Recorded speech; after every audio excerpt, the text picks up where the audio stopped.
Hindi pwedeng gusto ko maging professional caregiver. Paano malalaman pagka ikaw ay professional caregiver na? May trabaho na. Diba? Bukod doon. Sabi natin, meron ka ng ipon, meron ka ng lupa't bahay, meron ka ng negosyo. Kung ano mo gusto mong bilhin, mabibili mo. Gusto mong mag-travel around the world, pwede. Diba? Yun yung at the same time, nakakatulong mo na sa ibang tao. Yun ang sabi natin, malalaman mo yung ikaw ay fully satisfied na. Ikaw ay na-reach mo na yung ultimate goal mo in life.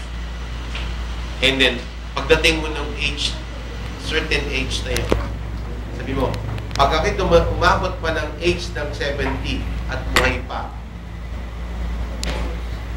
bonus points na. Diba? Bonus points na. Dahil, kasi ang pangarap ko, ma-attain lahat ng goal kong yun. Yung bahay, yung lupa, yung anak ko, ganito, ganito. I can buy anything, etc. Pati ako ng 65 years old, na-attain ko na yun. After 65, magdidiwilim na ako eh.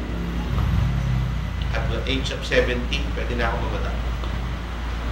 Diba? Tapos yung sabihin natin, yung key fulfillment mo natapos mo yung gusto mong pangarap mong maging. Diba? Yung iba napakalaki pa ng pag-asa sa buhay eh. Ganito mo na. 18, laki pa ng pag-asa nito sa buhay. Diba? Doblehin mo yung age mo. 36. Diba? Tapos plus 18 pa. 40. 36 plus 18.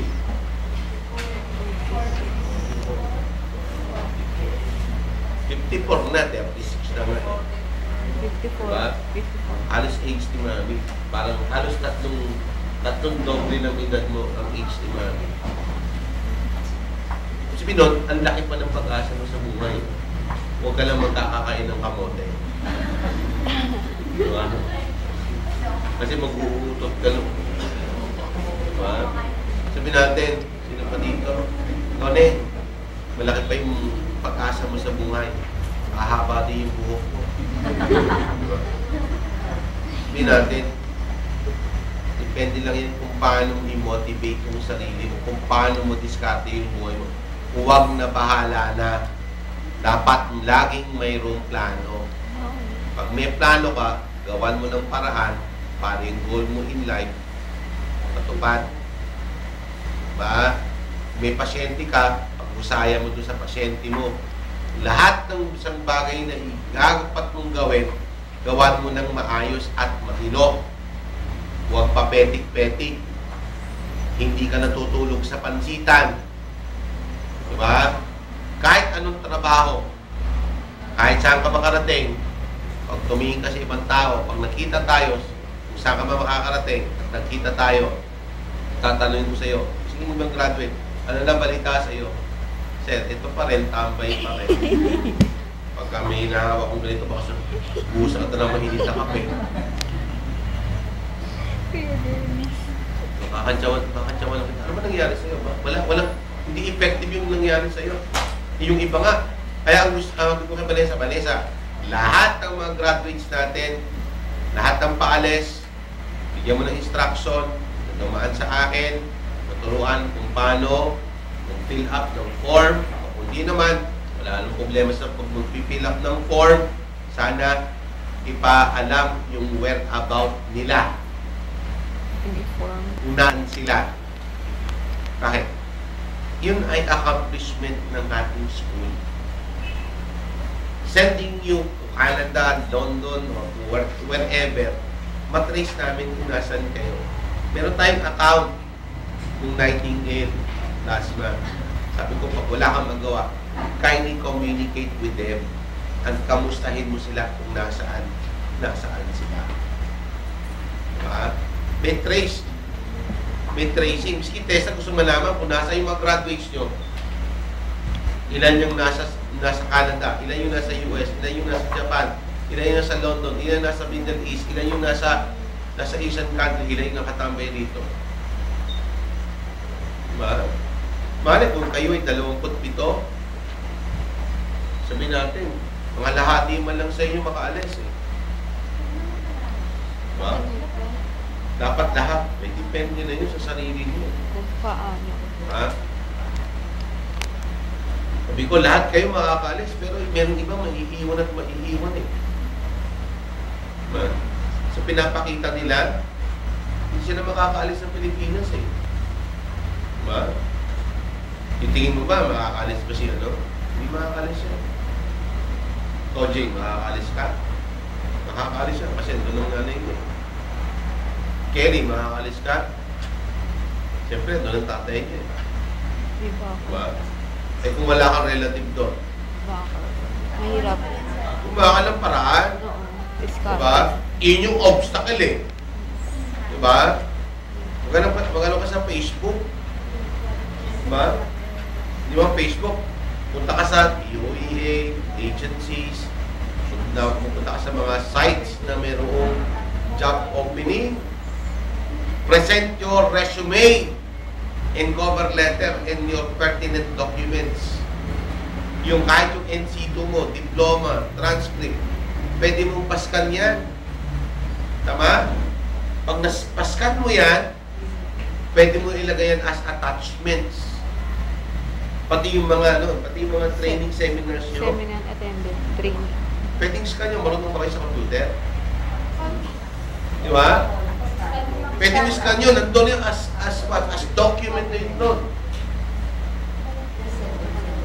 Mabuti nga kayo. Marunong kayo sa computer. Konti lang. Ako, nung college, hindi ko naabutan niyang computer. Mano-mano. Ang gamit namin na mami, typewriter. Nagkaroon ng computer, wala na ako sa college. Nagtatrabaho na ako noon. Wala akong alam sa computer. Pinag-aralan mo yung computer na yan. Control KK, Control KB. Gusto mo mag-cut and paste? I-highlight mo yun. Control KK. Tapos ika-cut mo, Control KB. Wala pang mouse no. Diba? Wala pang disk na yun. Ang dati yan, ginagamit doon, floppy disk, malaki, parang plaka. Floppy disk. Ang file mo doon, isang katutak na gano'ng disk na yun. Ngayon dapat, nagle-level up ka na rin. Diba? Kung dati gano'n, mga caregivers ngayon, dapat nagle-level up na rin. Iwanan nyo na yung inyong practice na para kayong bata. Wala na kayo sa child ego state. Nasa adult ego state na kayo. You can decide for yourself. Kung ikaw ay magkakaganon, siguro may pupuntahan ka eh. Diba? Dapat yung pag-level up mo nasa takbo ng panahon. Tama? Malaki yung competition. Yung katabi nyo, mga competitor niyan sa mga employer. Siyempre, kung ikaw yung employer, you will choose yung best. Sana magkaroon kayo ng healthy competition. Healthy competition dito. Diba? Sa exams, sa practical exams. Minsan pag nakita mo yung estudyante, okay, matino. Kahit di mo nabigyan ng exam eh. Diba? Yung iba doon, alam mo, dahil alam na nila, nag-aaral. Diba? May best in written exam. May best in practical exam. Mga matitino yun. Diba? Pero sabi mo, hindi lahat. Sabi mo, most honest, trustworthy, ayoko bigyan eh. Bakit nagkukopyahan din yan? Dito ba tatanong ko ba kung sino mga nangungopya rito? Iba yung paraan para nyo, what? I-prepare yung inyong career. Diba? Ba hindi? Tanong-tanong lang. Justification niya. Anong spelling? Ano spelling? Ano spelling? Ano nga spelling? Ano spelling mo sagot sa number 2? Tsura. So, sinabi. Yan. Kanya-kanyang paraan yan eh. Strategy. Diba? Sige nga natin. Remind ko lang ulit. Okay? Plano.